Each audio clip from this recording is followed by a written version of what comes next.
जिल्हा परिषद आणि पंचायत समितीच्या निवडणुकांचे निकाल आता आपल्या हाती लागलेले आहेत. 59 जागांपैकी 55 जागांवरतीचे निकाल जे आहेत आपल्या हाती लागलेले आहेत आणि कार्यकर्त्यांचा हा जल्लोष जर आपण पाहिला तर कार्यकर्त्यांमध्ये अतिशय उत्साहाचा आणि जल्लोषाचं वातावरण जे आहे ते पाहायला मिळते. काँग्रेसने जवळपास ज्या आघाडी आहे ती घेतलेली आहे, त्याचबरोबर भाजपला ज्या आहे त्याही काही संभाव्य जागा ज्या आहेत ते मिळाल्या आहेत. त्याचबरोबर राष्ट्रवादी अजित पवार यांनी सुद्धा चांगली कामगिरी जी आहे ते या निवडणुकीमध्ये केलेली आहे. त्याचबरोबर त्यांचे निकाल सुद्धा जवळपास म्हणजे 11 जागांवरती राष्ट्रवादी अजित पवार पक्षानं सुद्धा जे आहे ते आपलं विजय जे आहे ते मिळवलेले आहेत. माझ्यासोबत माझे सहकारी आहेत. काय सांगाल, काय कशा पद्धतीचं आजचं हे सगळं आपण चित्र पाहिलं? 55 जागाचा निकाल आपल्या हाती लागलेले आहेत, कसं चित्र आहे?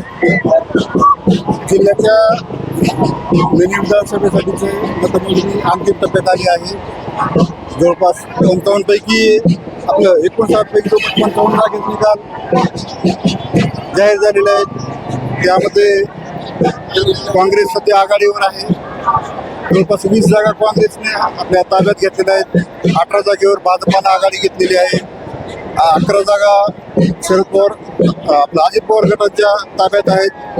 1 जागा शरद पवार गटासाठी, 1 शिवसेना शिंदे गट आणि 1 ठाकरे गटाकडे आहे, 1 मनसेकडे.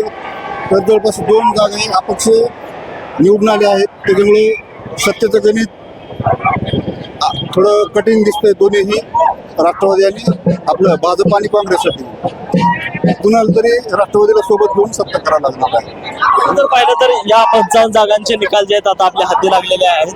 20 जागांवरती काँग्रेस जे आहे विजय मिळवलेला आहे. त्याचबरोबर 18 जागेवरती भाजपनं हा विजय मिळवलेला आहे. तर अजित पवार पक्षानं सुद्धा 11 जागा ज्या आहेत आपल्या ताब्यामध्ये घेतलेल्या आहेत. मात्र या लातूरच्या जिल्हा परिषदेवरती नेमका झेंडा कुणाचा लागणार हे सुद्धा पाहणं महत्वाचं आहे. कारण आता जरी निकालाचे हे चित्र जरी स्पष्ट होत असले तरी मात्र आघाडी होणार की युती होणार हे सगळे जे पुढचे जे प्रयत्न आहेत नेमकं काय होणार, किंवा महानगरपालिका या लातूर जिल्हा परिषदेवरती नेमकं कुणाचा झेंडा फडकणार हे सुद्धा आता पाहणं महत्वाचं आहे. कॅमेरामॅन संदीप गवडीसह सुनील कुमार, एक डिजिटल लातूर.